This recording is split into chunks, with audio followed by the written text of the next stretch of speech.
இவ்வளோ நாளா இது தெரியாம போச்சே! இந்த பூசணிக்காவ வச்சு திஷ்டி தான் எடுக்க முடியும் அப்படின்னு நினச்சிட்டு இருந்தேன். ஆனா, சூப்பரான ஒரு அல்வாவும் பண்ணலாம். வாங்க அது எப்படி செய்யுதுன்னு பார்க்கலாம். அதுக்கு நான் இன்னைக்கு ஒரு வெள்ளை பூசணிக்காய் எடுத்திருக்கேன். அதுலேருந்து 2 பத்த மட்டும் சாம்பாருக்கு எடுத்துட்டு, மீதியெல்லாம் தோலை சீவிட்டு, இந்த மாதிரி துருவி வச்சுக்கிறேன். மாங்காய் துருவுற மாரி துருவிக்கோங்க. துருவிட்டு ஒரு கடாய் வச்சுட்டு, அதுக்கப்புறமா ஒரு 2 ஸ்பூன் அளவுக்கு நெய் சேர்த்துக்கோங்க. சேர்த்துட்டு இந்த பூசணிக்காயிலேருந்து இந்த தண்ணிய புளியாம அப்படியே தூக்கி கடாயில சேர்த்துக்கோங்க. எல்லாத்தையும் சேர்த்துட்டு கொஞ்சம் தண்ணி மீறும். அத அப்படியே விட்டுடுங்க தேவையில்ல. இப்போ நல்லா கலந்து கொடுங்க. இந்த தண்ணியெல்லாம் வந்து வத்தி வரணும் நம்மளுக்கு. இப்போ பாருங்க தண்ணி இந்த அளவுக்கு வத்தி வந்த உடனே, நான் வந்து ஒரு 1/4 கேஜி அளவுக்கு சர்க்கரை சேர்த்துக்கிறேன். சர்க்கரை சேர்த்த உடனே கொஞ்சம் தண்ணி விடும்.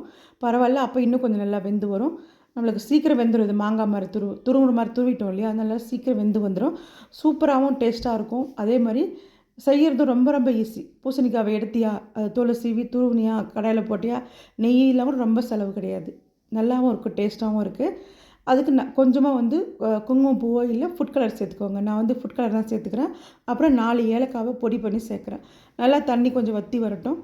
அது வெந்துட்டுருக்கிற டைமில் சிம் பண்ணிவிட்டு பக்கத்தில் ஒரு ஃபேன் வச்சுக்கோங்க. அந்த ஃபேனில் வந்து ஒரு 3 டீஸ்பூன் அளவுக்கு நெய் சேர்த்துக்கோங்க. சேர்த்துட்டு ஒரு 2 டீஸ்பூன் அளவுக்கு வெள்ளரி விதை சேர்க்குறேன் நான். அது நல்லா படபடன்னு பொரிஞ்ச உடனே ஒரு கைப்பிடி அளவுக்கு முந்திரி சேர்க்குறேன். நம்மளுக்கு எவ்வளோ வேணுமோ அவ்வளோ சேர்த்துக்கிறது தான்.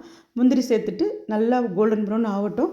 அதுக்கப்புறம் நம்ம இப்போ அல்வா ரெடி ஆகிடுச்சு பாருங்கள். இப்போ ஸ்டவ் ஆஃப் பண்ணிவிட்டு இந்த முந்திரியும் அல்வாவில் கொட்டிடலாம். முந்திரியை கொட்டிட்டு நல்லா கலந்து கொடுத்துக்கோங்க. அவ்வளோதான் ரெடி ஆகிடுச்சு. இப்போ சாப்பிட கொடுத்துடலாம். பசங்களுக்கு, பெரியவங்க எல்லாருமே சாப்பிட்லாம்.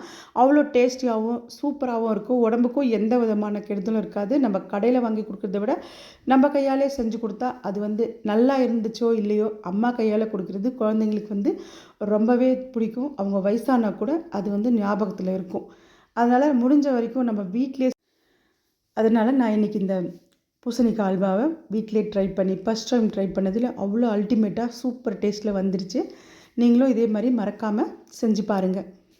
மறக்காமல் லதா வியூஸ்க்கு சப்போர்ட் பண்ணுங்கள். பொறுமையாக உட்காந்து வீடியோவை பார்த்துட்டு செய்யுங்க. இது ஒன்றும் அவ்வளோ கஷ்டம் கிடையாது. பாருங்கள் எப்படி அப்படியே ஒரு லேயரும் கண்ணாடி மாதிரி இருக்கும் இந்த அல்வா. சூப்பராக இருக்குது பாருங்கள். நான் வந்து ஒரு பட்டர் ஷீட்டில் வச்சு சின்ன சின்னதாக ஒரு டீஸ்பூன் வச்சு மடித்து வச்சிடுறேன். பசங்க குழந்தைங்க அப்பப்போ வந்து கேட்கும்போது ஒன்று எடுத்து சாப்பிட்றதுக்கு கடையில் வாங்கி கொடுத்த மாதிரி இருக்கும்.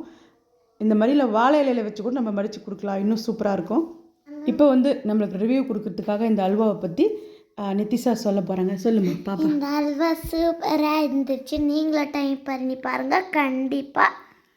அவ்வளோதான், இந்த வீடியோ இதோட முடியுது. மறக்காமல் செக் பண்ணி பார்த்துட்டு கமெண்ட் பண்ணுங்கள். தேங்க்யூ.